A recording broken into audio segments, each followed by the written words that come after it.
Wow, you're all so quiet. Thank you. You can hear pins dropping. Don't need a gavel. Well, welcome everyone to the Merrillville Town Council meeting for today, Tuesday, January 14th at 6:30. Please stand for our Pledge of Allegiance and then remain standing afterwards for our invocation. Pledge allegiance to the flag of the United States of America and to the republic for which it stands, one nation, under God, indivisible, with liberty and justice for all. Let's pray. Oh God, our Father, thank you for the blessings that have been ours already for this new year. Father, we assemble this evening with a renewed vision, a renewed passion for serving, a renewed passion for living. So, Father, we thank you for the men and women assembled in this room. We thank you for those who have assembled to commemorate and to congratulate and initiate those who will join the ranks of the police. Father, we thank you for the protection you've given. We thank you for your goodness and your grace.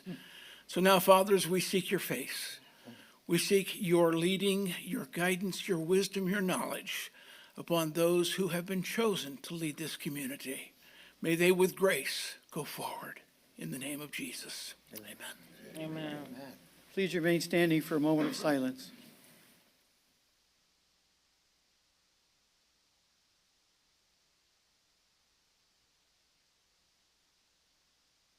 Thank you all.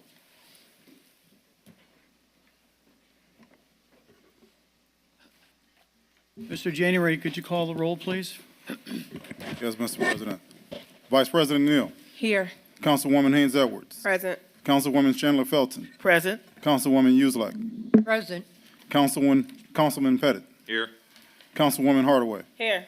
President Bella. Here. 7 present. 7 present, thank you.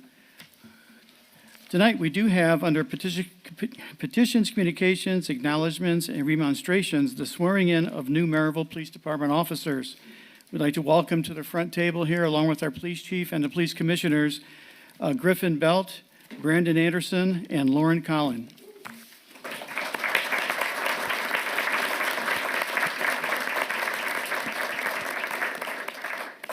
Mr. January will join them to swear him in. Chief, go ahead. Floor is yours. Welcome. I'll get this going. Welcome aboard. This is going to be your official swearing in here, and I'll let Mr. January do the swearing in, and then I'll give a little bit about everybody. Sure. All right. So we'll do this individually. Mr. Griffith Belt, repeat after me. This is the oath of office. I, Griffin Belt, do solemnly swear or affirm that I will support the Constitution of the United States and the Constitution of the State of Indiana, and that I will faithfully and diligently and impartially discharge my duties as a police officer of the town of Merrillville, Indiana, according to the law and to the best of my ability. So help me God. All right.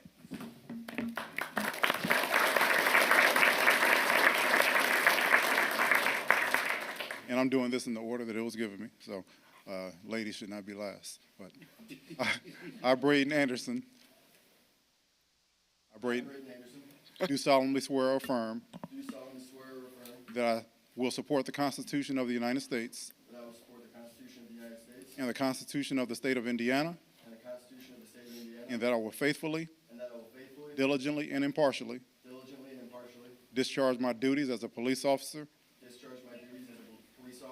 of the town of Merrillville, Indiana, according to the law and to the best of my ability. So help me God. All right.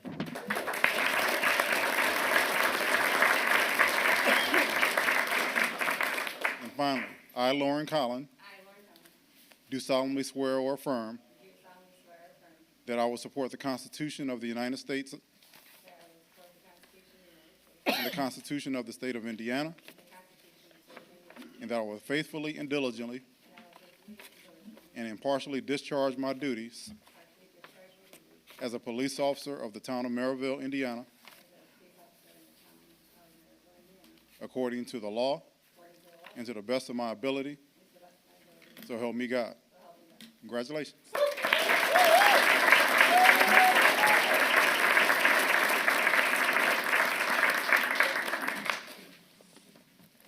So just real quick, I want to announce that every single one of these new police officers have never been a police officer before, so they're brand new. And I welcome you. And what I would like to say is what I've said to others in the past. Each and every one of you have something special that you're going to contribute. You don't know it just yet, but it's going to happen. You are going to contribute something to this job that nobody else has ever contributed before. So once we get through the academy and everything hands out and you're done and ready, we'll be waiting. So congratulations and welcome aboard. Thank you.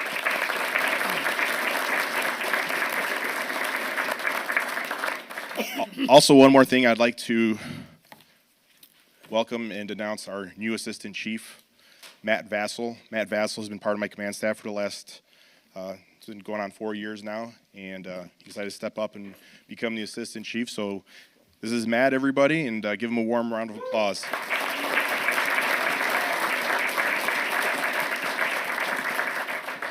That's all I have. Thank you. Congratulations, everyone. Welcome aboard. Yes.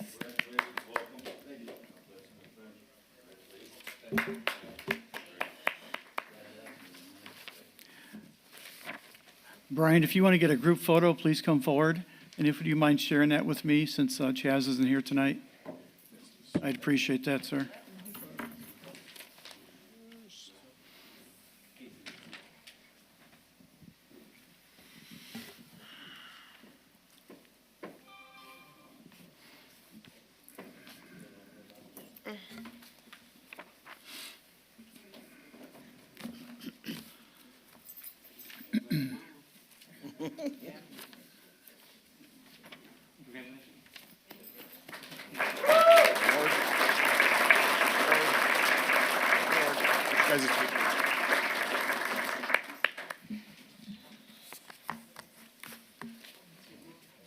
Thank you, Chief.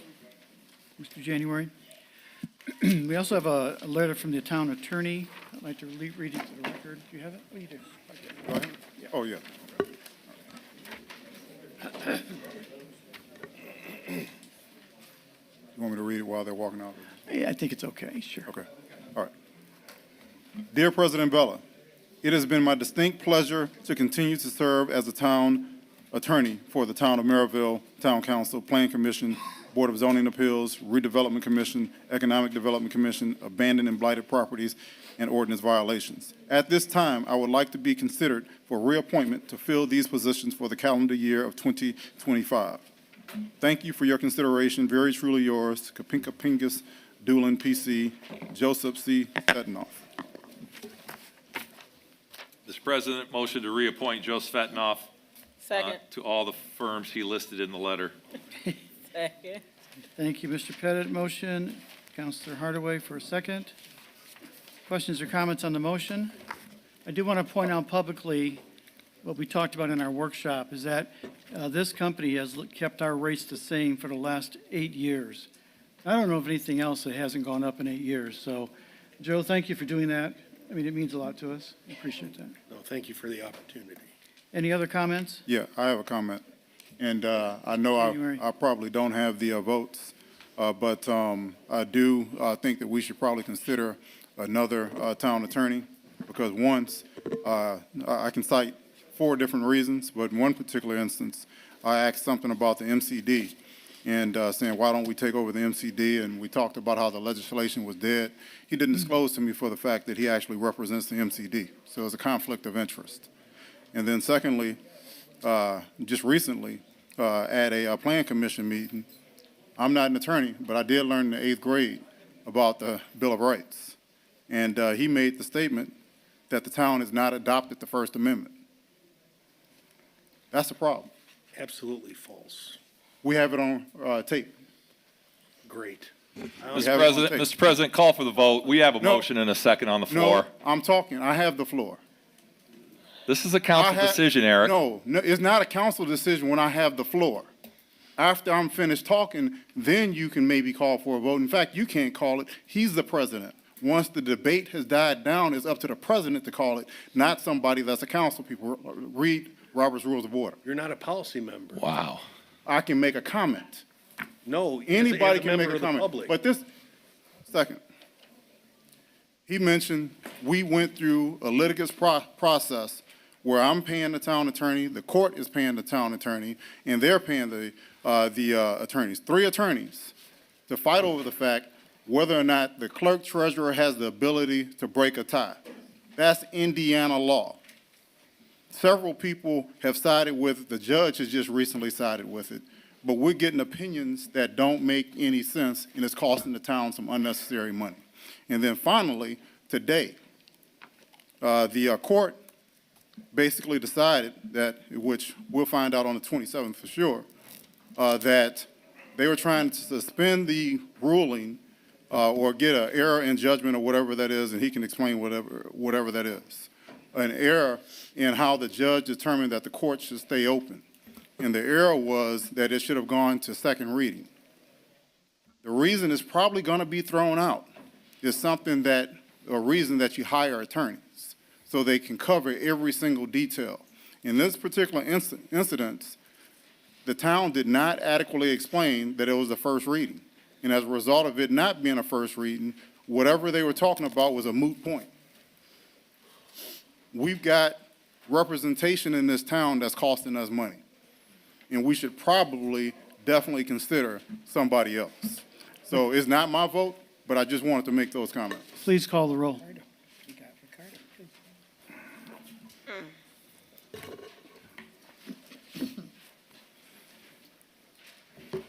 All right, so calling the vote on this. Vice President Neal, Yes. Councilwoman Haynes Edwards, Yes. Councilwoman Chandler Felton, I'll say nay. Not nay, I'm sorry. Aye. Councilwoman Uselak, Yes. Councilman Pettit, Yes. Councilwoman Hardaway, Yes. President Bella, Aye, 7 in favor. 7 in favor. Mr. Svetnoff, you had also some comments under communications? Yes, President Bella, just to address one issue that the clerk treasurer kindly brought up tonight that I'd like to cover. Good evening. I'd first like to read an excerpt from the Indiana Public Access Counselor's website. Can a governing body prevent a person from speaking at its meetings? Yes, quote unquote. The open door law does not guarantee the public's right to speak at public meetings. Unless a law requires the board to take public comments for a specific issue, a governing body is not required to take public comments during a public meeting. If the governing body allows public comments during an ordinary meeting, the governing body can limit the amount of time allowed for each speaker. On January 7, 2025, the Merrillville Plan Commission conducted a special meeting to consider at least 5 resolutions that are ironically being considered by the Merrillville Town Council tonight. During this meeting, certain members of the public violated our Town of Merrillville Civility Ordinance, number 1911, by raising their voices, speaking out of turn, and by just lacking civility, decorum, and common courtesy for the Plan Commission and its membership. Also during this meeting, comments were made about constitutional rights and freedom of speech, whereby I commented that freedom of speech does not exist when you are acting out of order and or lacking civility, decorum, and common courtesy for the presiding body. Remember, in Indiana, public comment at a public meeting is a privilege and not a right. And the town council at any time has the right to limit public speech under constantly protected provisions under time, place, manner restrictions, or eliminate public comment altogether. Thank you, Mr. President. Thank you. Moving on tonight to the consent agenda, we have the accounts payable voucher approval for January 14th, the AP register summary for ARP purchases for January 14th, and the approval of the town council meeting minutes of December 30th. So moved. Second. Motion by Mrs. Uselak, second by Counselor Neal. for approval of the consent agenda. Any discussion? Hearing none, all in favor signify by saying aye. Aye. Opposed? Motion carries.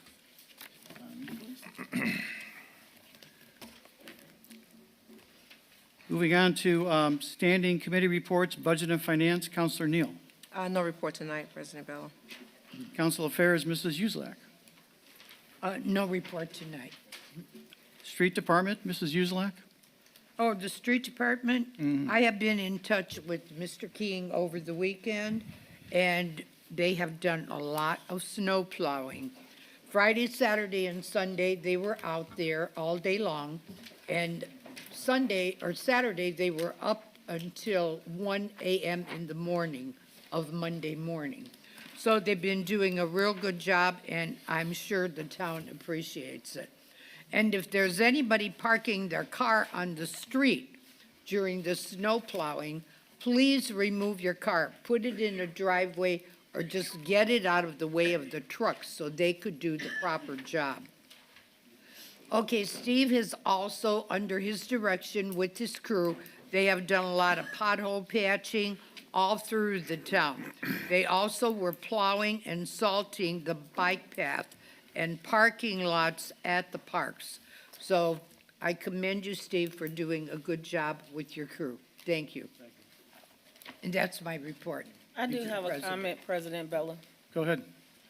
There was a residential complaint in Ward 7, and so I just want to make sure that your snow plow for Ward 7 is hitting all of the subdivisions, especially Devonshire, where the complaint came from.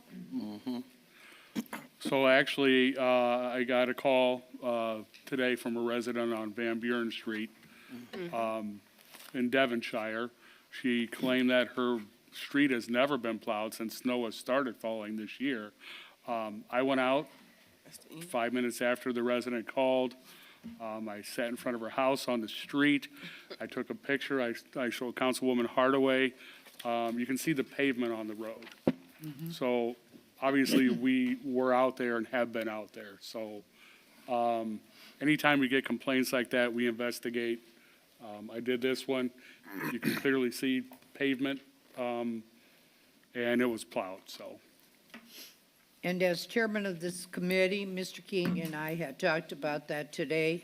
He went out there, he took the picture, and before he even took the picture, the street was plowed. Thank you, Mr. King. You're welcome. Thank you, Mr. King. You're welcome. Thank you, President Bella. Sure. Moving on tonight to elections, public relations, and town beautification, Counselor Neal. Thank you, President Bella. We have not had a meeting with Robertson Engineering to get any updates on our gateway sign, so that's something I'll have to contact him to see when we're going to meet again, and that's all. Very good. Environmental Affairs, a new chairperson is Mrs. Uselak. Well, I haven't gotten around to anything just now. I was just appointed to that, but I'll be looking into it and looking into all of the Retention ponds, yeah. the properties with the, Very thank good. you, Thank you. Mr. President. Personnel Policy and Employee Benefits, Ms. Hardaway. As of today, we have narrowed down our search for the Parks Director. We have been in contact with 3 individuals, so we will narrow that down from 3. I believe we're going to 2, and I will defer to Mr. Griffin to speak on that for me. Mr. Griffin. With your permission, Mr. President? Sure. Thank you, Madam Councilwoman. You said everything perfectly. I can't say it better. Thank you. Anything else? I have nothing else at this point. Thank you, Mr. President. How about Public Safety Committee, Ms. Hardaway? Chief Nueces and I did speak, and we will be, I will be scheduling a meeting with Public Safety as soon as our schedules are available. Thank you. Thank you. Economic Development, Mr. Pettit. Yes, Mr. President. Couple of items. Number one, Sheila, Bob Pillman, and I had the pleasure of going through the new Amazon PPO 4, the 1 million square foot building, and it is, Sheila, I guess mind-blowing would be the best way to describe that building, would it not be? They've got 32 bays on the Mississippi Street side of the building. They've got 36 on the I-65 side of the building. A vendor brings his product in on the Mississippi Street side. They unload the semi, and within 7 minutes, trucks on the I-65 side are loaded up and going to distribution centers, which then takes them to a third leg, and finally it would go to the fulfillment center. So it's an absolute unbelievable project. Unfortunately, they're going live tomorrow. And unfortunately, the rest of the council and the rest of the town cannot go in there right now. We are going to try and, between Angie and Sheila and I, we're going to try and schedule a ribbon cutting and a media event where everyone can get back in. It's got to go through Amazon's headquarters. It's got to go to Seattle and get permission to get back in is how intense this is. The one important factor, and I see him sitting back there, Matthew, I cannot thank you enough again. We were told at this tour that come April 1st, there will be 1,000 employees working in that building for Amazon. That's economic development in the town of Merrillville. Matthew, thank you again for Silos at Sanders Farm. The other item I have, Mr. President, again, later on in the agenda, as Joe alluded to, there will be 5 resolutions related to economic development. One is an advertised public hearing that Mr. Pittman and Ms. Chilcott advertised, which includes public comment. The other 4 resolutions are the third stage of adding allocation areas within the town of Merrillville. That's just a resolution for the 7 of us to consider. Those 4 resolutions in its final stage at the RDC meeting on January 28th, that is an advertised public hearing, correct, Tom? That's when the public can comment on the final stage of the 4 allocation areas, just so everyone's clear about what can take place tonight and as presiding officer. So that'll be my report, Mr. President. Thank you. Moving on to utility liaison. No report tonight, President Bella. Okay. Utility liaison also? Yes. I'm sorry, Parks and Dean and Barbara White Community Center. Mr. Pettit. Okay, thank you. He threw me off, Leona. I threw myself off. I've got to get with Lisa and Michael. Our normal 4th Thursday, if the committee can make it, I'd like to get those back going again. I know Lisa has got some concerns on some rentals. We still have the flooring issue. I know Mike Neal has been working with CORE on the heating and air conditioning. So at this time, Mr. Griffin, if we can call a Dean and Barbara White Community Center / Parks for Thursday, the 23rd of January at 5 p.m. Lisa, if you can let Barb know, we can take whichever room 1, 2, or 3 is available, and the committee will convene there. If you can let your staff know, okay? I don't know if you have anything else to add? No. Thank you. Abandoned and blighted properties. Ms. Haynes Edwards. Thank you, President Bella. Our code enforcement participated in 143 calls for service, issued 16 warnings and 30 citations. We currently have 15 vacant abandoned building cases. This is from December 1st through today. That is all, and that we are not pursuing code enforcement officers will not be going out issuing citations during this time of the year until the weather has lifted. Okay. So that is all for that report. Thank you. How about your next committee, please?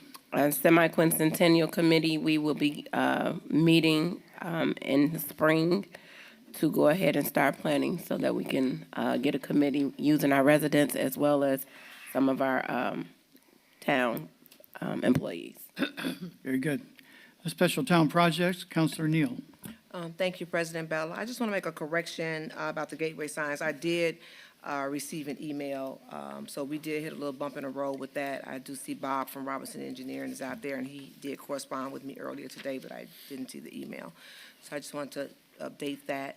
And the special town projects, we are working on all of our upcoming events for the new year, starting with Black History, and we're working all the way through 4th of July. And that's all. Thank you. Moving on tonight to department and commission reports. Lake County Solid Waste Management District. Our representative is Councilor Neal. Thank you again, President Bella. Fingers crossed that we will have a meeting Thursday at 6:30. They're still trying to form a quorum to have a meeting. So we are 3 months past due for a meeting. So hopefully we'll have a meeting with them this 6:30. Thank you. Counselor Hardaway, can you update us on the Northern Indiana Regional Planning Commission? We have a meeting on Thursday. Okay. Stormwater Management Resources, Director Matt King. Matt Lake. Matt Lake. Okay. You're king to me, Matt. Thank you. Yeah, really quick. Issued notice to proceed to dire construction for the Hickory Ridge Flood Control Project. They had a coordination meeting with all the utilities. We're doing a little bit of potholing just to validate everything. And when it warms up a little bit, I want to do a groundbreaking ceremony for this project, just to let you know. So I'll let you guys know about that when that comes about. Southmore Park, the redesign of that is about 95% complete. Got probably one more meeting with Robinson Engineering, and then we'll try to get that out to bid. Hendrick Street, drainage improvement along there, we got VS Engineering, they're about 90% done with plans. We got one easement to get, and then we're pretty close to getting that out to bid this year. Country Club Estates, second edition, phase 1 and phase 2. Robinson is working on that. I think they're about 75% on that one. And Independence Hill, third edition, drainage design, that's going pretty smoothly. That'll be a large project. I'm going to seek out some grants for that and make sure that we can get all we can out of that one. Submitting CRS renewals to FEMA. That lowers flood insurance for everybody, so this is our annual renewal. A lot of data and information that goes to them, so we maintain our compliance. And also working annual reports. This is for our stormwater construction permit for our annual report to IDM. And we're looking at a couple pieces of equipment right now. We got a price on a John Deere tractor with a Tiger mower, and then we're going to start looking at a new jet vac truck because ours has been here about 16 years, so we're probably due for an upgrade. Very good. Thank you. Fire Territory Board, Mrs. Neal and Ms. Hardaway. No report, Mr. President. And moving on to department reports, Lisa Roberts, Parks and Recreation. Just to touch base on what Mr. Councilman Pettit said, we're just going to be talking about flooring in the HVAC system and some events that are requiring us possibly to close the building. Other than that, I have no other report. Thank you. Police Department, Chief Newsas. Thank you, Mr. President. First, I'll start off saying Happy New Year to everybody. This is our first meeting that we've had for the first of the year, so I'd like to start off with that. It already seems that we're moving in a positive direction for the new year.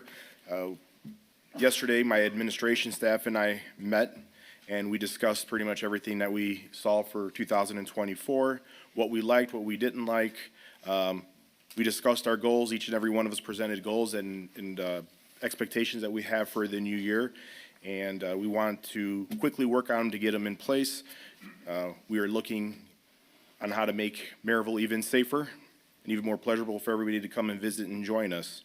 So as of this time, I apologize, I do not have my monthly reports because we are trying to get we don't have all the information yet for December, but we're also trying to get together the whole year's information.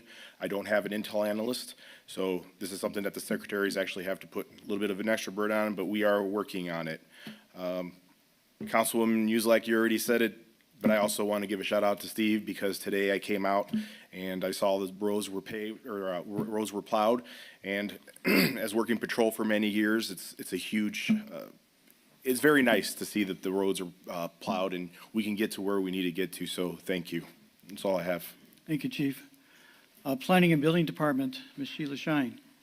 Councilman Pettit stole my report. However, I would like to take the opportunity to thank the Merrillville Development Team. It's a wonderful team here, which starts with our Economic Development Director, and then we all sit down with our development team, Matt Lake, Steve King, and our consulting engineers, and the wonderful building inspectors that work on all of our projects. And when I walked through the building, I seen every part taking place when we started meeting about the building, and then we went back and forth with the engineers, and then we got the plan, then we gave a permit, and it was just a wonderful feeling to be able to walk through a building and see all of that take place. So I don't want to leave out police and fire because they are part of the team. They review our plans, and we sat down today with another developer, so we're looking forward to doing a lot more here in the town of Merrillville. Thank you, Mr. President. Ms. Shine, besides the hospital, do we have any other business in town that has 1,000 employees? No, not yet. I didn't think so. We're working on another one. Okay, great. Street Department, Steve King. No report. I don't have anything else to add to what we did earlier. Okay. Mr. Griffin, Town Manager. Mr. President, Madam Vice President, members of the council, Mr. January, thank you. Happy New Year. Happy New Year. Two things. I did file with you my monthly report. I encourage you to read it. I want to highlight two matters out of it. I did complete department head employee appraisals. All I can tell you is what a great team you have assembled. They're remarkable, and I'm proud to be in their company.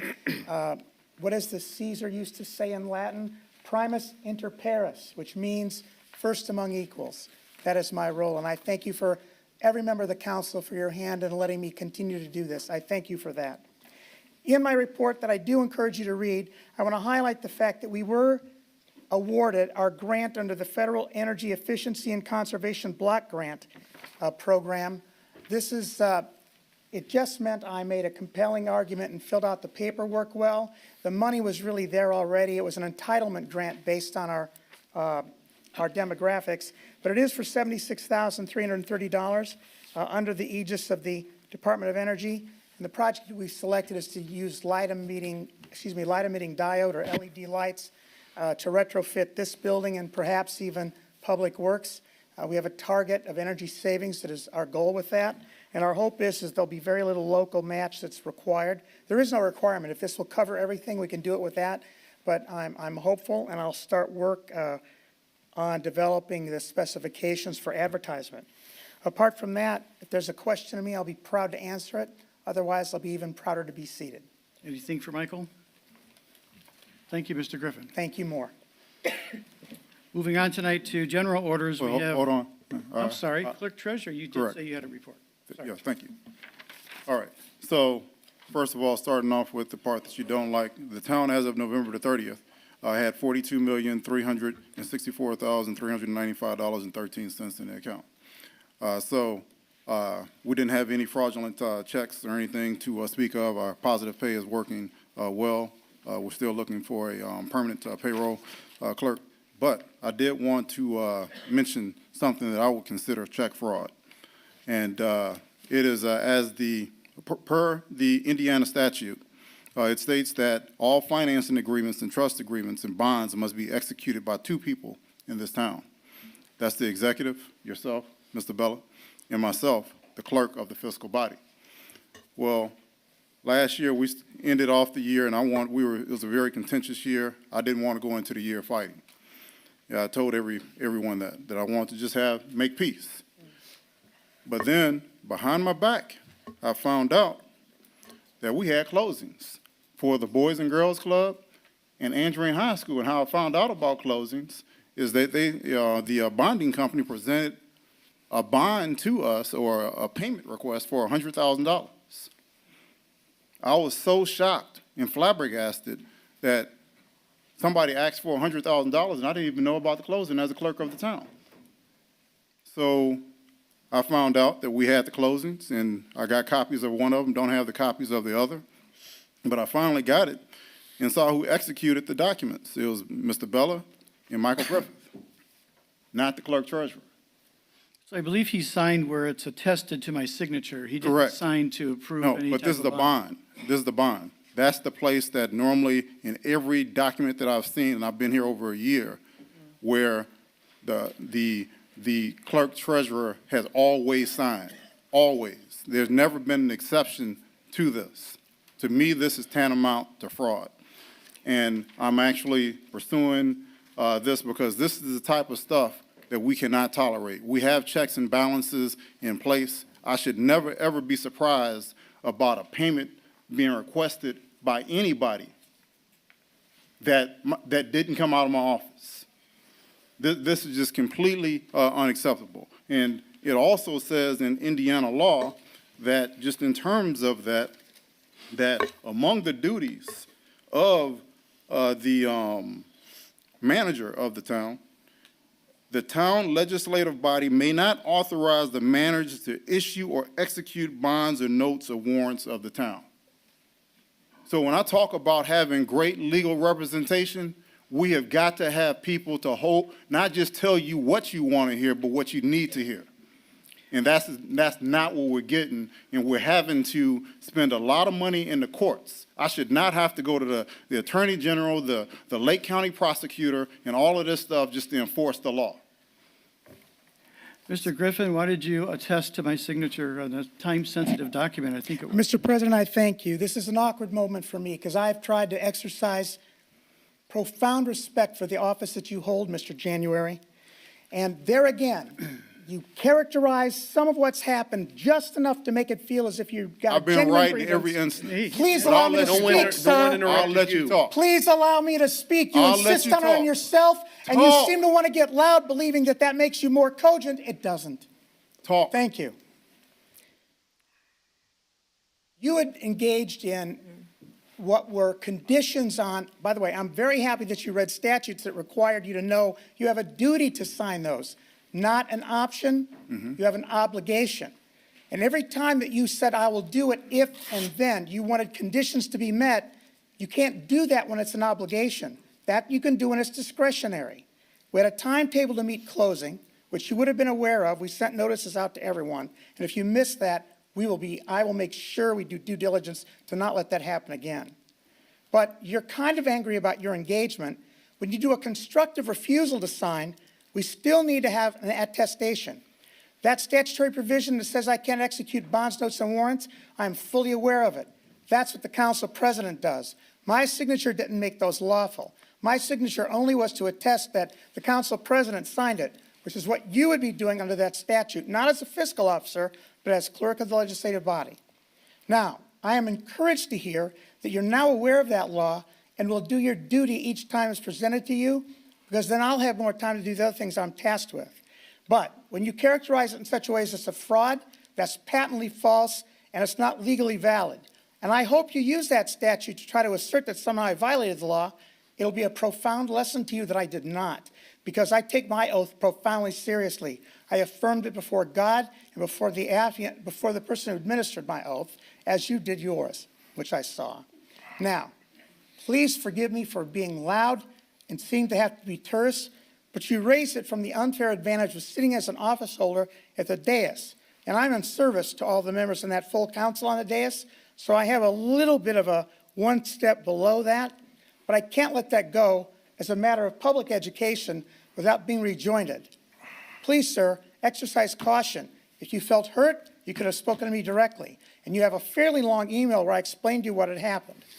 And then you said you didn't mean to offend me. And then tonight you decided to raise it because you want to somehow suggest that I'm not serving well, or that I don't know the law, or that somehow you've been disrespected. Sir, I have gone out of my way. I have talked to people about all the ways in which I've tried to do that, because I held an office just like that for 30 years. I venerate the office you hold.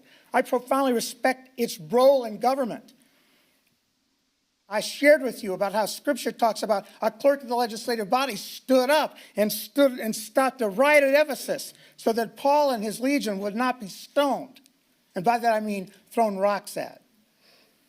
Sir, please don't mischaracterize my service, and I will work very hard not to do the same to you. Mr. President, I beg your pardon. Members of the council, Madam Vice President, and you, Mr. January, I beg my pardon if I've seen untoward, but I can't let that go unrejoined because it doesn't correctly characterize what happened. I thank you, sir. Okay. So now that you've said that, I was not made aware of the meeting. I was not given an opportunity to sign it. It was done secretively, and it was intentional. I understand what you're saying, but I do not believe half of what you said, because the facts speak for themselves. Move on, Eric. I did not get any document. I'm not trying to try this in court, but that's just the absolute fact. Moving on tonight to general orders, we have a first reading ordinance 25-01. It is an ordinance to amend the recently adopted wage and salary ordinance to modify salaries in the police department according to the terms of the collective bargaining agreement by fixing the salary of the board of directors of the stormwater management department. Mr. Griffin, anything to add? Mr. President, thank you for recognizing me. I apologize for standing. I know that I said I would try to refrain from this. I am asking if you would consider, please, suspending your rules to consider this on first reading. As you pointed out, it does act to give the Stormwater Board its salary, which is a salary that has to be fixed by you and not them. They are now taking the steps to do a resolution to adopt their employees' pay, which is what the statute requires, along with the Board of Directors of the Fire Territory Board, which is what both statute and interlocal cooperation agreement require. This also does add security to a line. As you may be aware, we did take steps to move away from our ARPA funds, and we had to obligate them by law. However, that meant moving them into the general fund. They've been placed in the Town Administration Department at rates that should be clear to you on the page of that. And our hope is that we would like to be able to start to pay them lawfully. I think we could make it work if you decided to simply consider it over 2 readings, but I'm inviting you to consider, since this is essentially the ordinance you've already adopted, except for the points that you raised, Stormwater Board, adding the police correction, and these languages which would deal with the security being added now, the people out there, from ARPA to the general fund. So I to thank you, clarify, Mr. you'd like us to suspend the rules when we get to second reading? Yes, sir. Okay, this is first reading right now. Thank you, Mr. President. Mr. President, motion to approve ordinance 2501. Second. Motion by Mr. Pettit, second by Mrs. Uselak for approval of ordinance 2501 on first reading. Open for comments. Hearing none, Mr. January, roll call, please. Yes, Mr. President. Vice President Neal. Yes. Councilwoman Haynes Edwards. Aye. Councilwoman Chandler Felton. Aye. Councilwoman Uselak. Yes. Councilman Pettit. Yes. Councilwoman Hardaway. Yes. President Bella. Aye. 7 in favor. 7 in favor, motion carries on first reading. Is there a motion to suspend the rules per the town manager's request? So moved. Second. Motion by Mrs. Uselak, seconded by Ms. Neal. Yes. To suspend the rules in order to allow us to read this on second reading. Any questions or comments on the motion to suspend? Hearing none, Mr. January, please. Sure. Vice President Neal. Yes. Councilwoman Haynes Edwards. Aye. Councilwoman Chandler Felton. Aye. Councilwoman Uselak. Yes. Councilman Pettit. Yes. Councilwoman Hardaway. Yes. President Bella. Aye. 7 in favor. 7 in favor, as we will suspend the rules to read this on second reading tonight. We often do this, audience, when there's a time-sensitive matter involved with the ordinance. This is in reference to some pay and salaries, so we want to get it finished so that the clerk treasurer's office can actually make the payroll correctly. Mr. President, make a motion to approve ordinance 2501 on second reading. Second. Motion by Mr. Pettit, second by Mrs. Neal, for approval on 25-01 on second and final reading. Questions or comments on the motion? Hearing none. Mr. January, roll call, please. Vice President Neal. Yes. Councilwoman Haynes Edwards. Aye. Councilwoman Chandler Felton. Aye. Councilwoman Uselak. Yes. Councilman Pettit. Yes. Councilwoman Hardaway. Yes. President Bella. Aye. 7 in favor. 7 in favor. Motion carries, Mr. Griffin. Mr. President, members of the council, I thank you very much. Thank you. Moving on tonight to resolutions. Our first resolution is 25-01. It's a resolution confirming the designation of an economic revitalization area and approving the deduction from assessed value of a real new property improvements. As we move into a public comment on this particular resolution, I do want to read an announcement from the town council. And Happy New Year to everyone, too. As the new year begins, the council and I are committed to foresting a positive and productive meeting environment. To this end, we ask that everyone to please follow the rules that ensure our sessions remain lawful, orderly, and respectful. These guidelines are in place to allow for meaningful discussion and decision-making. Personal attacks, insults, threats, disruptive behavior, excessive interruptions, irrelevant comments, speaking out of turn, offensive language, or any actions that disrupt the meeting's decorum will not be tolerated. Such behavior hinders constructive dialogue and prevents others from participating fully and respectfully. If you violate these rules, we'll certainly give you a warning, a first warning, but then after that, you'll be asked to leave the meeting. A failure to comply may result in removal and, if necessary, legal action. We understand that specific topics may evoke strong emotions or opinions, but sharing these perspectives at the appropriate time during the meeting is crucial. Doing so ensures your voice is heard in a way that contributes positively to the discussion. Interruptions or speaking out of turn only disrupt the process and create unnecessary challenges, which, as we've seen in the past year, impede progress for our town. Let's come together and ensure our meetings are respectful, focused, and productive for the benefit of Merrillville. Thank you all for your cooperation, and commitment to positive change. Moving on tonight to Resolution 2501. It's a resolution confirming the designation of an economic revitalization area and approving the deduction from assessed value of real property improvements. Mr. Pettit, can you describe this project, where it's located? Mr. President, if I could, let's back up to legal counsel on the public hearing notices. Joe, please. Oh, yeah, do we give notice? Mr. President, at this time, legal notices have been reviewed. They are in proper order, and we are ready to proceed for this public hearing. Very good. Mr. Pettit. Mr. President, members of the council, we have in the audience tonight with us Bob Swentz from London Witty, Tom Pittman from Barnes and Thornburg, and our Economic Development Director, Angie Chilcott. This resolution was prepared after a positive recommendation from the Economic Development Committee at a vote of 5-0. The resolution went to the Redevelopment Commission with a positive recommendation. Matt Cruz with Crow Holdings is here in the audience. Matt, if you want to step up again. This is for approximately 67 acres at 73rd Avenue and Mississippi and I-65. There are two parcels that Crow Holdings has under purchase agreement to acquire from two of our landowners to construct three buildings, a 400,000 square foot building and two 250,000 square foot buildings on this property. Again, everyone clearly knows my feelings. It's in Ward 6. The track record with Crow Holdings in the town of Merrillville is absolutely 100% impeccable. I thank him.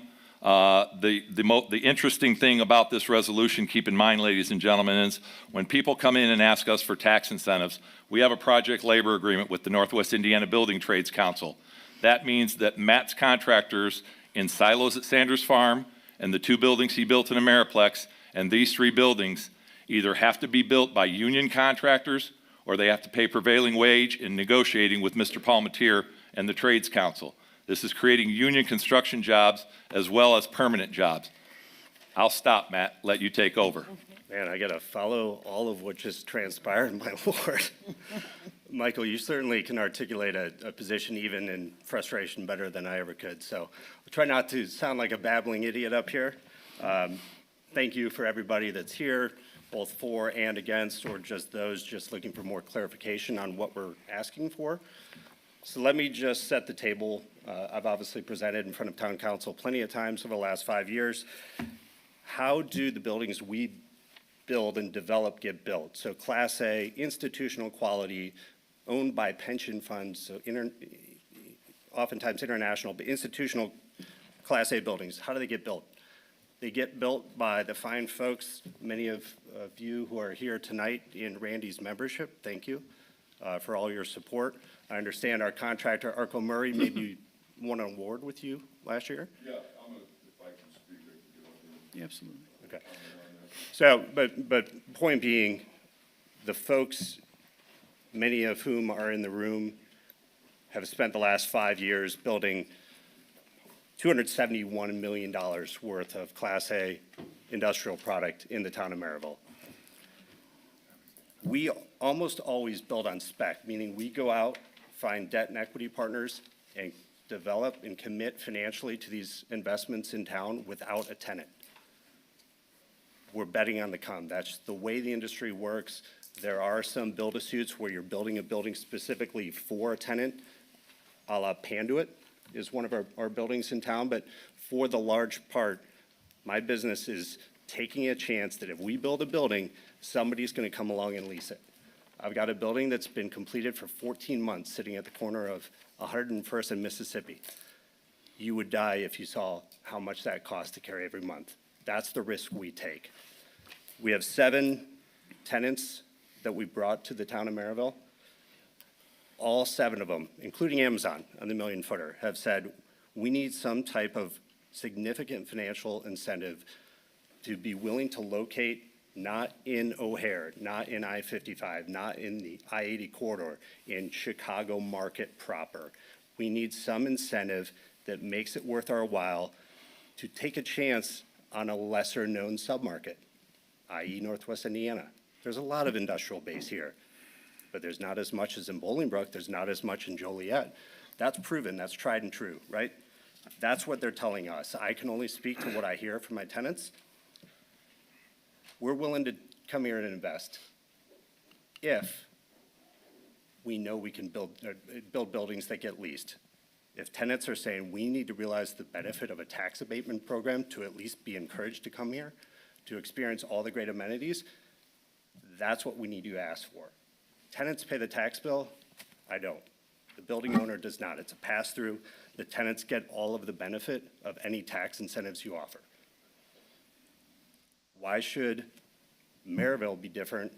There were some studies cited that said tax abatement blanket is just bad. The way the program is set up in Merrillville, there's a 15% deduction fee agreement. So throughout the 10-year program, during that abatement program, the town gets a payment of 15% of all those savings. The town normally takes about 25.2% of the tax bill, so you're getting 15% of all the abated part of it. This property is giving you $553 a year right now. As soon as if we got buildings completed in 26, so the 26 tax year payable 27, we'll pay just about $200,000 in real estate taxes, our tenants will, to the town of Merrillville. Over the next 15 years, it's $3.5 million. So you compare that, $3.5 million over 15 years to $7,500 if it stays undeveloped. Total tax bill these 3 buildings would pay is $11.1 million. So it's a huge inbound revenue. I just don't feel comfortable. My equity doesn't feel comfortable. My lender doesn't feel comfortable unless they know that the tenants are going to get a benefit. So that's what I'm here asking for tonight, and happy to answer any questions. Are there any questions from the council? I know we've seen Matt a few times about this property. No? Then I could add. You have a question for the developer? No, I could just mention, Matt has been very forthright in answering just about every single question that I've asked. I definitely have the town of Merrillville's interest at heart. Matt even understood the point that I made that, hey, I don't think this is the highest and best use, but that's his decision. And he's paying these people $120,000 per acre. That's a lot of money that is getting paid. And I did the math. In this particular deal, the town of Merrillville definitely will be getting more money. I hate that it's another ugly warehouse, but the fact of the matter is this is one of the best abatement deals that I've seen out of all of them. So, and I just really want to say thank you for explaining everything, because I went through the numbers. I didn't just take his word for it. And we will be getting that deduction or whatever it's called. But if we want something else other than a warehouse, we got to take it upon ourselves and buy some land and build some stuff. But I just want to say that, Matt. Thank you. Thank you. Let's open for public comment, which is, I think, why some of you are here tonight. So we're now open for public comment. State your name and address for the record, and we allow 3 minutes.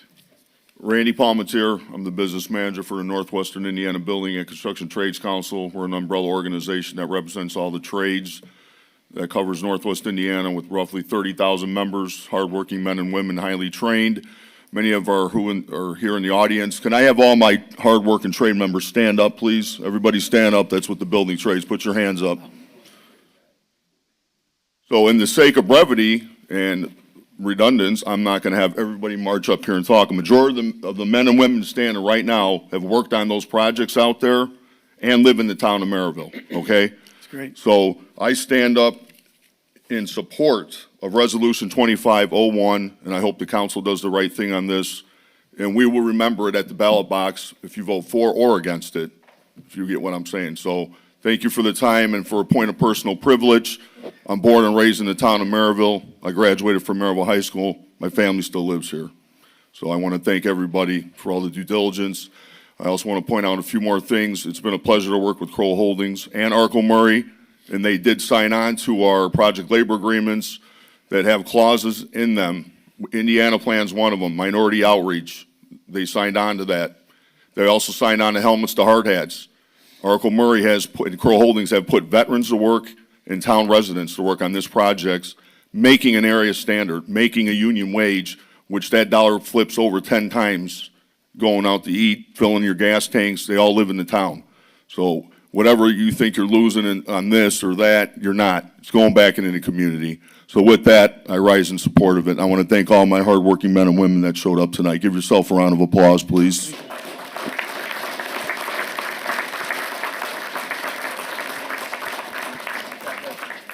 Thank you, sir.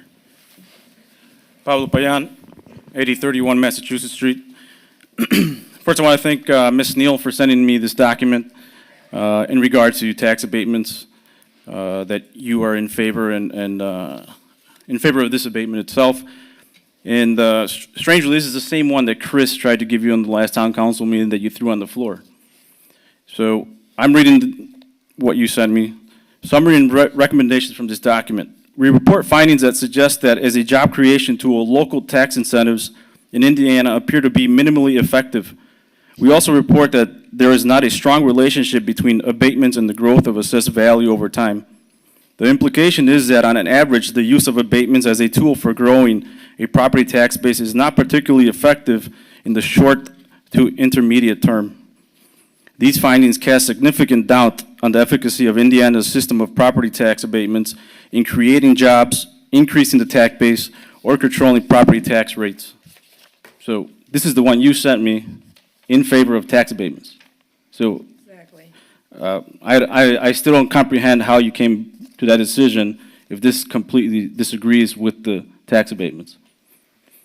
So with all the local guys, brothers and sisters, I was in manufacturing for 20 years. 4 of them I was in the union as well. You guys unionize for a reason. You guys unionize for better benefits, better pay, respect from the employers, respect from the companies you work for. And that's where we're coming together. We want respect. And this council's not taking respect. Okay, that's fine. Kroll Holdings made $12 billion in 2024. Okay, we're losing revenue, we're losing money on this deal. All the property taxes generated is in a TIF zone, is going to the RDC. Police department don't see it, schools don't see it, county doesn't see it, library doesn't see it. I wasn't talking, Okay, so- don't interrupt. I didn't interrupt you. Have some professionalism.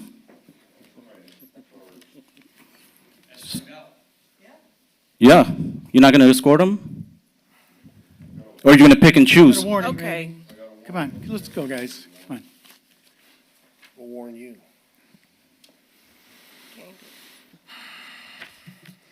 Brian Messart, 201 East 68th Place. We really need to apply rules fairly and quickly about the rules. Mr. Svetnoff, Mr. Pettit, and Mr. Griffin all broke the rules before anybody in the public got up. Keep that in mind. The rules are for everybody, not. As far as tax abatements go, tax abatements in and of themselves, in a small silo, not a bad deal. But when every business in the Metroplex and in the TIF zones along the Mississippi corridor has a tax abatement, that becomes a problem. Having tax abatements inside of a TIF zone, as Pablo stated, all that money gets rediverted to the Redevelopment Commission. That's TIF money. As the town has stated through Mr. Griffin, we don't want to support the police or the fire through TIF zone money because magically that's not going to be there forever. So you are publicly stating that you're not supporting the fire and the police. In addition, this is the SB1, the Statement of Benefits that Kroll Holdings, Matt Cruz filled out. On that, he has to put down for the state how many jobs. Current jobs, 0. Current average salaries, 0. Current jobs retained, not available. Current salaries retained, not available. Additional jobs to be determined.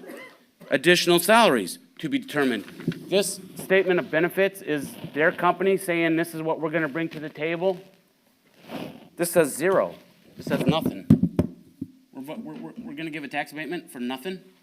They have 2 properties that get tax abatements that they've built nothing on. Move your mic up, please, Brian, so we can hear you good. I apologize. No, it's no problem. They have 2 properties that they have not built on, and now they want to buy more properties that they haven't built on. The building on spec is speculation. In their form, in their packet, they say, and I quote, immediate income from the town, unlike fully assessed property taxes, are set 75% of the bills sent to local schools. 100% of the tax abatement deduction fees go straight to the town. This celebrates cheating the school system. Out of 75%. If they were paying their full tax bill on that one property, that's over $800,000 to the school system that is being cheated. Is that a good deal? Maybe. It's a debatable thing. However, they're also in a TIF zone, not paying to the county, not paying to Ross Township. You want to know what one of Ross Township's biggest expenses is? The fire department. We need to take a better look at this. And it's not just warehouses. I personally don't have a problem with warehouses. I personally don't have a problem with us creating jobs to build stuff. I personally don't have a problem with tax abatements. But the thing of it is we have a cumulative system that is hurting us, and we won't see the payoff for 10, 20, 30 years. We need to pay off now. What do we have to show? We might have jobs, but we don't have the restaurants, we don't have the entertainment, we don't have the facilities, the parks department. Everybody in Merrillville goes to some other community like Crown Point, Cherville, or Hobart to do their stuff. And that's, at one point in time, when does someone stand up and say, it's time for Merrillville to get for Merrillville?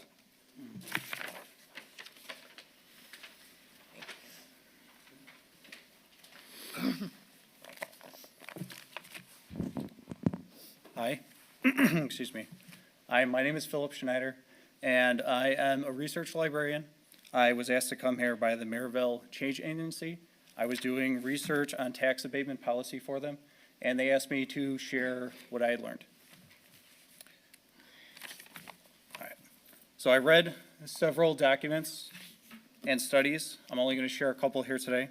The first one is called Patterns of Tax Abatement Policy Lessons from the Outliers.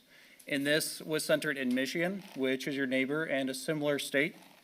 And they found that tax abatement only had a positive effect on the community 10% of the time. So 90% of the time, the community lost. I'd like to quote a couple items from their research. They said tax abatements tend to redistribute public sector revenues to private sector interests, which means they're going to take money from the community and give it to rich companies. They tend to not produce jobs and tax-based benefits, commensurate to the loss of local revenues. They have not achieved the levels of growth desired and have negative secondary impacts. They fail to have an additional impact on overall business activity and have only short-lived positive effects and are not large enough to counterbalance the negative effects that happen in the future. The second study is called The Increased Use of Property Tax Abatement as a Means of Promoting Subnational Economic Activity in the United States, which is a country-wide study. It was quite long, but the conclusion of it is that tax abatements tend to lead to an increased taxes elsewhere, which means that taxes lost with the abatement are usually found by reducing the benefits to the community or raising taxes on other parts of the community instead. The third and final one I want to bring up today is about Ohio, which is another one of your neighbors and a similar state. It says it was called an equilibrium model of tax abatement, city and firm characteristics as determined of abatement's generosity. And this one was about the effects of abatements on the school system. It found that among hundreds of different towns who did tax abatements, they only received on average 2 to 5% more revenue than those that did not have tax abatements within the same state and period of time. Because this is an average, that means a lot of communities lost revenue and some communities gained revenue. So it depends on which town you're from and if you get lucky to be on the winning side. I'd like to conclude by saying that tax abatements aren't necessarily a terrible thing. They can be good, but on average, how we currently use them leads to negative effects for most communities. Because of that, most researchers and professors believe that tax abatements should be much, much lower than are currently given out. And as mentioned earlier today, most think that they should be completely eliminated. So if you are still going to think of a tax abatement, whatever you're currently thinking of offering, you should probably make that a lower amount to make it fairer for the community. You should also have termination clauses so that if they don't produce enough economic value, if they don't bring jobs that they promise to bring, if they don't keep pollution levels to what they promise, then you could terminate the abatement and they have to pay full taxes. Thank you. Thank you, sir.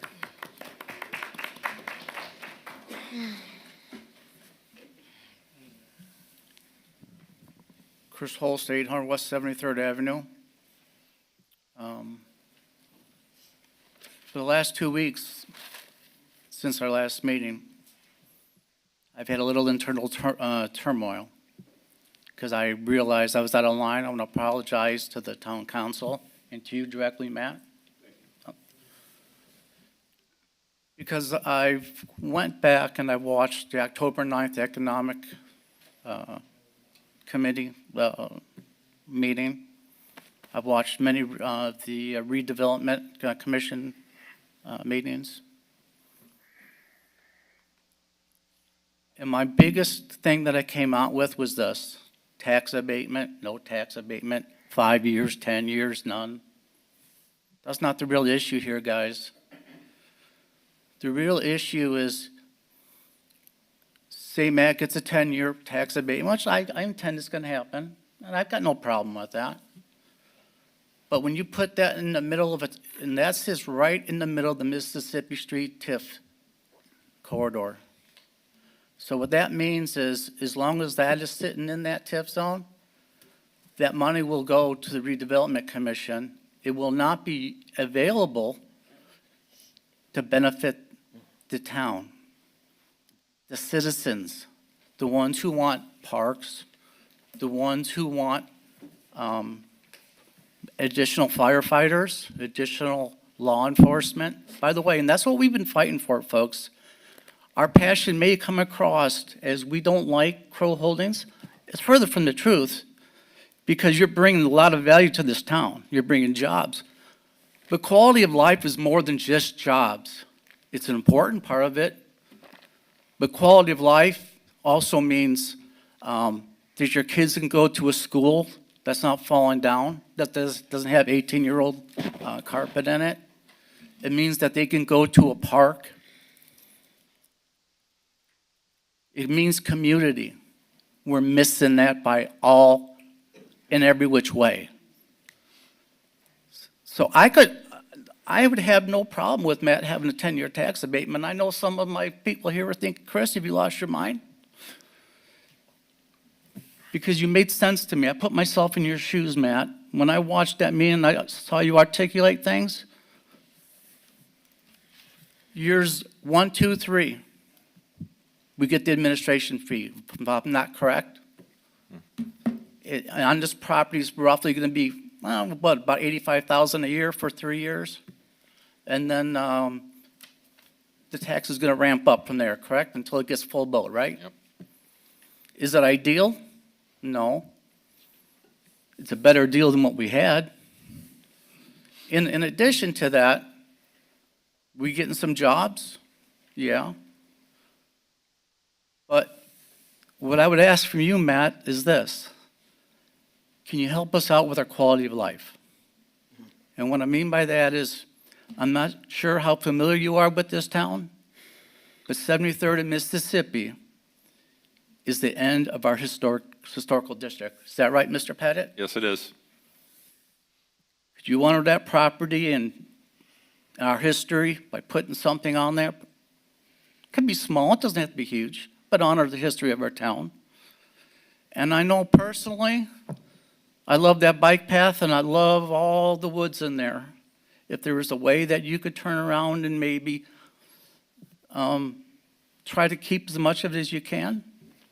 One thing I loved about the Erie-Lackawanna bike path, when you ride through Crown Point, it's a subtle little thing, but it hits home with me every time I go by it. There's a bench dedicated to the farmer who was the curator of that property for all that time. It'd be nice if we could honor the owner of that property in some manner. And these are things, they're small little gestures, but the equal quality of life. It equals acknowledging the community and what values to the community. I hope that's something we could get behind. Thank you. Thank you, sir. Mr. President, if I could just comment to Chris and some of the members of the audience on Matt's behalf. I will remind the council that Crow Holdings did give the town of Merrillville $350,000 as a part of silos at Sanders Farm. That was given to Chief Ed Yurga, in which he bought all brand-new radios for the firefighters. So they have made their commitment, and I've also asked Matt, Steve, on your behalf. Matt is verbally committed to buying a new public works truck for the town of Merrillville. Thank you, Mr. Pettit. Sure. Is there any other public comment? One of my questions is, I believe, Mr. President. Go ahead. Yeah, one of my questions is, I believe, what Chris just said, and I asked Mr. Pettit this, because of the offer that Matt has made, he hasn't asked anything from the town. They're doing the road improvements, they're doing all of the infrastructure in the place, and typically when you have a TIF, that's because you're going to do some sort of infrastructure improvement. So why does this really have to be in a TIF if they're doing everything? I mean, all of the improvement is being done by Crow Holdings. The town is not going to actually contribute money to do some roads or anything like that because they said they're going to do it. That's what I asked him in the email, and he said they're going to do it, all of the expansion. They're not going to go over the expressway. So all of the concerns that we had were pertaining to that. So my real question is, why do we have to put this in a TIF? Is it legal? Is that the only way we can give an abatement, by being in the TIF? If not, take it out the TIF, and I think most of the objections that the town has will be over with. You give them the abatement, and at the same time, the rest of the town, the school corporation, everybody gets some of the money. Thank you, Mr. January. Is there a motion from the council? So moved. Second. Motion for approval? Mr. Pettit? Yes. Second by Mrs. Uselak. Open for discussion from the council. Hearing none, Mr. January, roll call, please. Vice President Neal. Yes. Councilwoman Haynes Edwards. Aye. Councilwoman Chandler Felton. Aye. Councilwoman Uselak. Yes. Councilman Pettit. Yes. Councilwoman Hardaway. Yes. President Bella. Yes. 7 in favor. 7 in favor. Motion carries. Thank you all.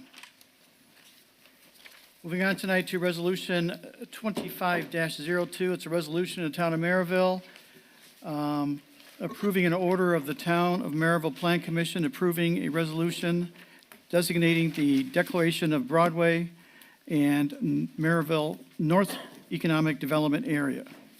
This is a to designate an area in the north port of town for redevelopment purposes. Anything else to add, Mr. Griffin? Mr. President, I have nothing to add. It's unrelated to this, but it occurs to me after I've heard the research, Indiana abatements are not like they're done in many states. They're not even really contemplated, as the Government Accounting Standards Board has given guidance on full accrual reporting dealing with tax loss. We don't really get that in Indiana. And after our conversation, I'm more encouraged that with your permission, I'm going to put together a presentation, a workshop to try to explain exactly how ours works. I really respected the materials that came from the researcher. That's true for a lot of abatements in the United States, but Indiana is kind of sui generis with it. And with your permission, I may do a presentation on that. In terms of the resolution before you, These are one of three that need to come before you, and they will go back to the consideration of the redevelopment commission if you approve them this evening. Right. And just for the council's clarification, I did meet with Mr. Griffin yesterday. We discussed some workshops, some Q&A sessions that have been suggested here multiple times. We talked about the topics we're going to discuss, and we're going to try and get a schedule together starting in March of this year at the Dean and Barbara White Community Center so that we can kind of educate residents about some of these issues. And let's be honest, these are complex issues. They're not easy. They're hard to understand. There's a lot of moving parts. He mentioned Ohio and Michigan.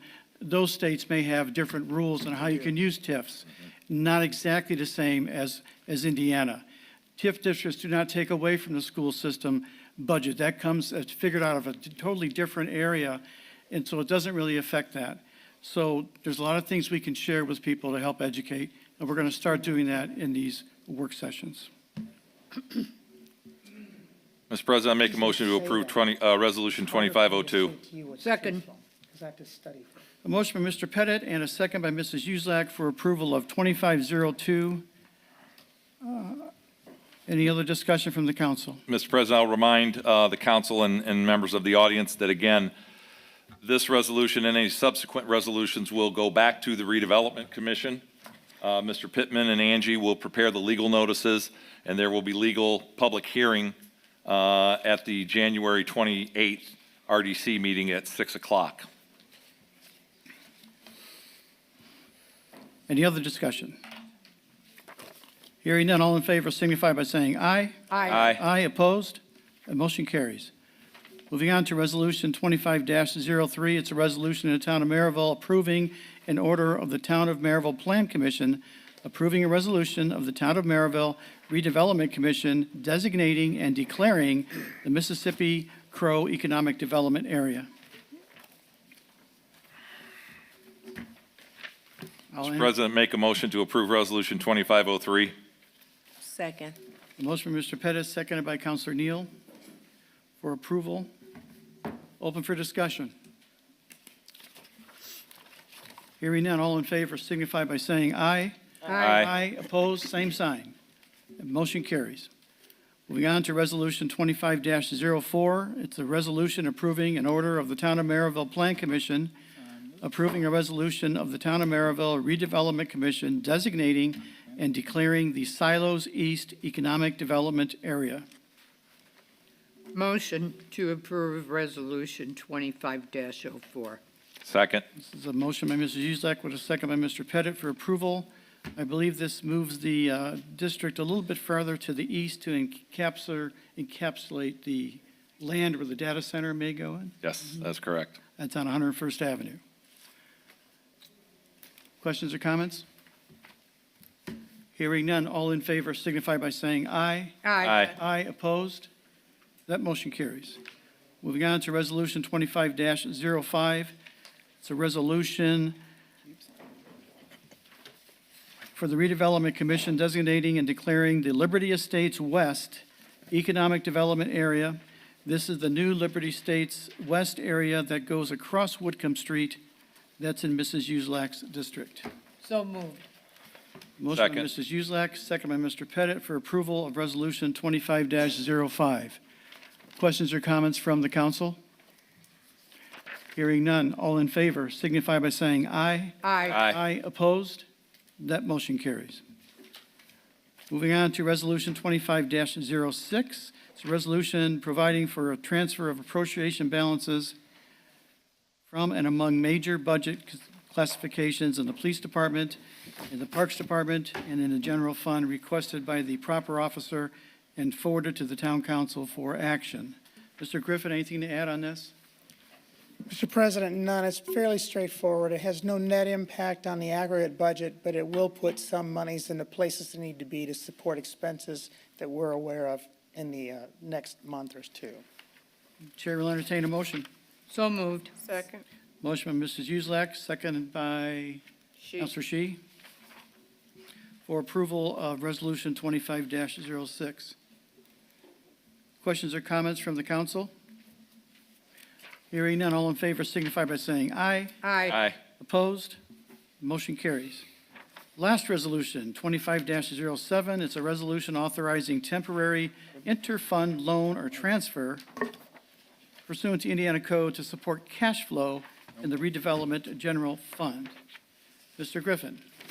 Mr. President, the redevelopment general fund was part of a plan to deal with a corrective action measure from 2 audits ago. The general fund is contemplated in the statute. It has a levy in place, but the levies won't be collected until taxes are due in May and December. In the meantime, there's expenses that'll be due from that fund, and this is the cheapest rate in town, a free loan from another fund of the town. And we ask that you favor this tonight, please. So what you're really saying, Mr. Griffin, is that for the first time, I can give some money to Mr. Pettit, who helps the town council so much with a lot of his RDC. I would never try to contradict the president, but I like to think of it as you're giving it to Ms. Chilcott and the staff of the redevelopment department, but that's just very me. well. I will never let you forget this, Sean. Chair will entertain a motion. So moved. Second. Mrs. Uselak, seconded by who? Counselor Neal. Thank you. Questions or comments from the council? Hearing none, all in favor signify by saying aye. Aye. Aye. Opposed? That motion carries. Ms. Shine, do we have any BZA or large gathering actions tonight? No, sir, Mr. President. We have no old business, no new business. Public comment. Please approach the podium, state your name and address for the record for public comment.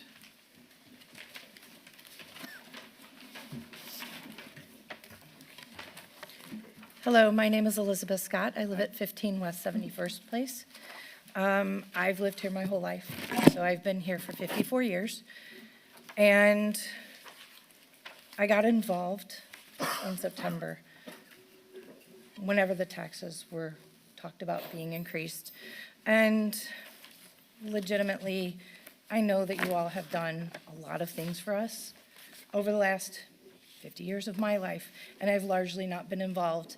And that's just because when you're trying to live and you're just trying to figure out where the money is coming from to live, like, these things are not very important.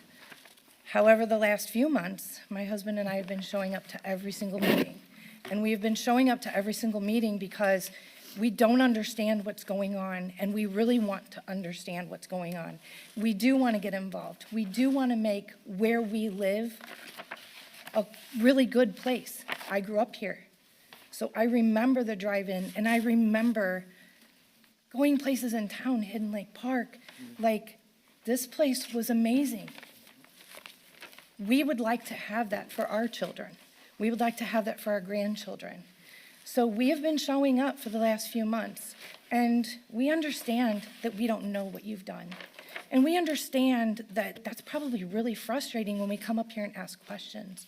But we're asking questions because we do want to be involved. I am a teacher. I don't have a lot of parents that get involved. When I have one that shows up and wants to get involved, I have an obligation to sit down with them and tell them how they can help. I have sat here and I've watched people roll their eyes and just be very disgusted by our questions. So I would really like to have an opportunity to have a question and answer session so that we could come to you with some presented questions and we could receive the answers and maybe not be so ignorant. We could really work together to make this place a much better place.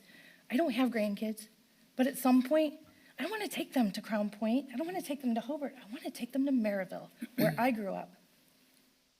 Thank you. Thank you, ma'am.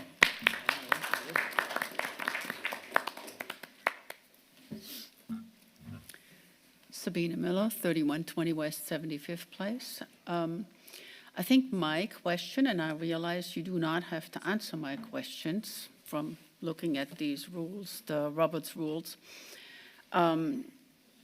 Is there anything up in the town of Merrillville that says people can take snowmobiles and ride all over the place and ride over people's personal property and ride across the streets and ride into the cemetery, like Calumet Park Cemetery? Because there are tracks all over Lincoln Gardens, and they are going straight through my yard and other people's yards, and I don't know who did it. I wasn't home when it happened. But I certainly would think that that is deemed trespassing and something should happen about snowmobiles riding through We'll look into that. residential neighborhoods. Thank you. We'll look into that. Sure. Samuel Payan, 407 West 89th Place. Thank you and Happy New Year, everybody. So, it's kind of disheartening as a person, a pursuer of education, and have multiple degrees at this point, and that we don't follow the research, okay? That Sean Pettit and everybody else who is on the committee doesn't follow the research. And the research suggests that this is not a good idea to do tax abatement, okay? That is clear. And that's not debatable. That's what it is. People who are smarter than us, who dedicated their lives, came up with that decision. And we, not even myself, okay, I'm not smart enough to figure that out, because that's why we have experts in their fields. We're not listening to them. So that, to me, I'm thinking then there's some strings attached to the decision that was made, each one of everybody there. That we're not research-based decision-making, so there has to be something else they're incentivizing. Whether it's a radio, whether it's a truck, whether it's a pizza party, whether it's someone's pockets. We don't know. So, I mean, that's pretty clear here with the decision that was made. In several emails I was on, we were trying to organizational chart for Merrillville in terms of how you all are, who reports to who was trying to be produced. We're trying to attain that. And till this day, there hasn't been anything. Michael Griffin continues to fail to provide accurate information. And in wanting to be transparent, we're trying to figure that out. Every successful organization has, we could ask Kroll Holdings. They're a $12 billion company. They're pretty successful. And they're asking to be more successful on our dime. And I'm pretty sure they have an organizational chart. We're not part of the ethics board at all, SEAC. We have still people from Hardaway, who's a community member, and the person before that. We're not even part of that organization anymore. And it takes a little bit to be part of that organization. And I don't even know if we would pass the test again. I would be interested in being part of that to help the community get better. So I appreciate everybody. I hope some of y'all listen to me, half of y'all asleep, so thank you all. Thank you, sir.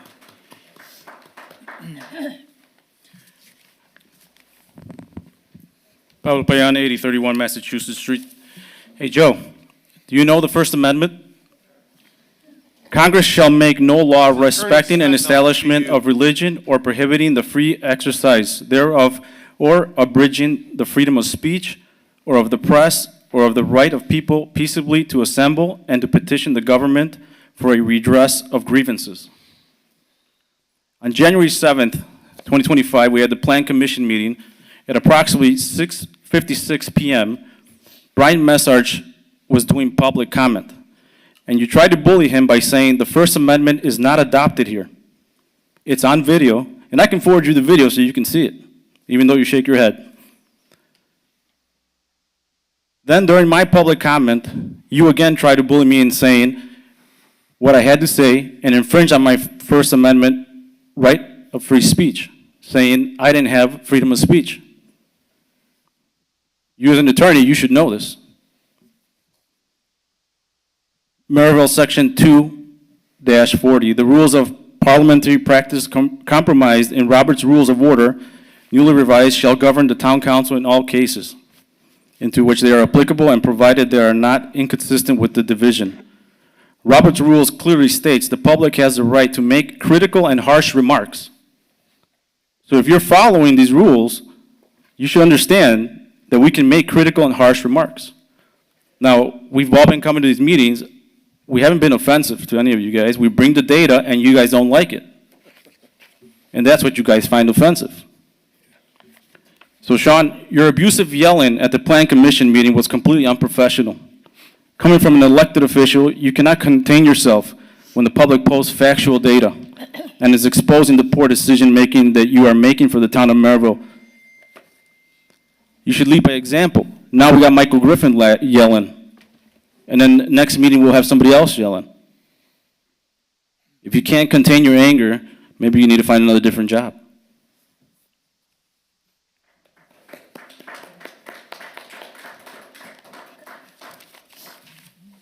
Brian Messarch, 201 East 68th Place. Today, I had the lovely experience of, I think I got an email from Mr. Svetinov's law firm.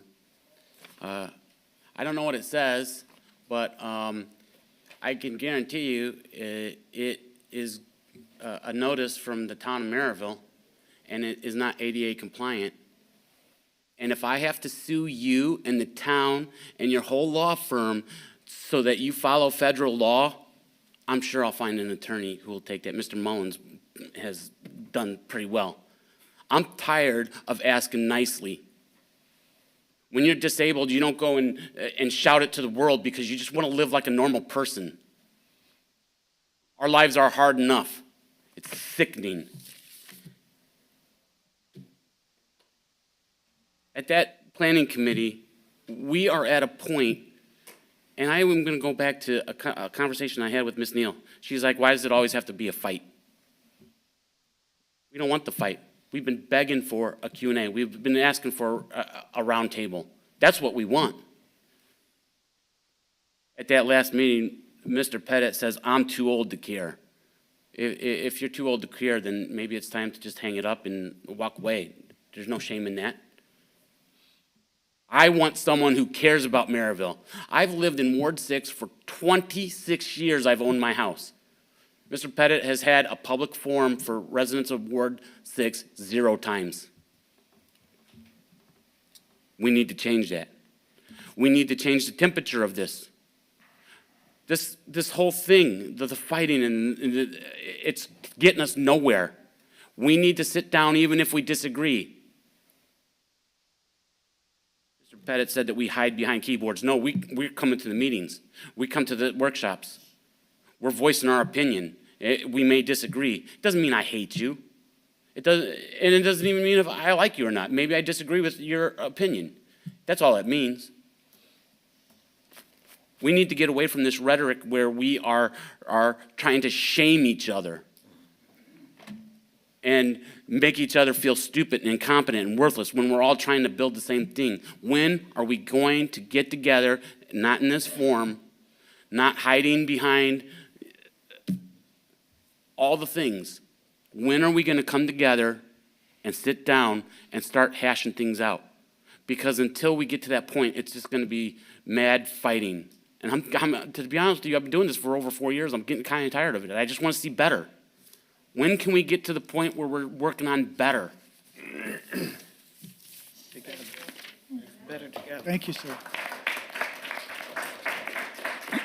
Good evening, everybody. My name is Joe Berger. I live at 6945 Broadway. I've been a Merrillville resident since 1966. And I want to thank the town board for getting the blighted house at 6935 and 6933 removed.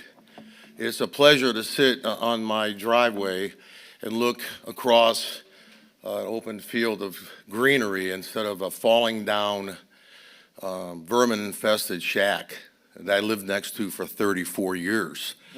So getting on to the blighted thing, okay, there's 2 more blighted homes in my neighborhood, and I want to know what the plan is to have them removed like the one that was next door to me. One has been there for at least 25 years. And I wonder how many liens are on that property. And the one that's burned out at 6910 Broadway, or whatever it is, doesn't have an address. That's been there for about 3 years. And I wonder how many liens have been filed on that property. Also, were there liens filed against the man who owns the lot next door to me for the removal of the house and the trees and everything? And what was the cost of that? And how did it get paid for? And is he going to get a bill, the owner of the property? Nothing? Okay, well, I made a formal request today for all that stuff, and I turned it into the office, and I'll be expecting an answer on all those topics. Yeah, that's We'll get that's back the way to to you. do it, Joe. Thank you. I have a plan on how to have those houses taken down, if you guys could just, get it taken care of. I don't want to have to do it myself. So, just let you know. Thanks.